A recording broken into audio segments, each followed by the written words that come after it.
तर hi friends, तर वृषालीच्या किचनमध्ये तुमचं स्वागत आहे. तर आज आपण बनवणार आहोत उपवासाची साबुदाणा खीर बनवत आहोत. तर त्यासाठी मी हे साहित्य घेतलेले आहे. तर हे मी 7-8 बदाम घेतलेले आहे, 7-8 काजू घेतलेले आहे, 4 विलायची, मखाना, साबुदाणा हा मी भिजवून घेतलेला आहे, साखर आणि अर्धा लिटर दूध घेतलेले आहे. तर आता आपण सुरुवात करूया.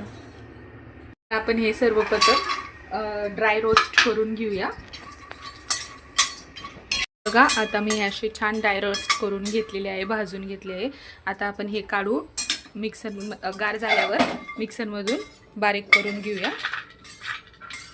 तर आता आपण कढईमध्ये हे अर्धा लिटर दूध टाकून घेऊया.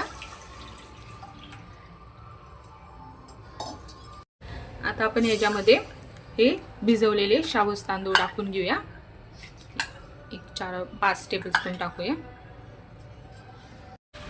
आता आपण यामध्ये साखर टाकूया. आपण हे मिक्सरमधून आता छान बारीक करून घेतलेली आहे.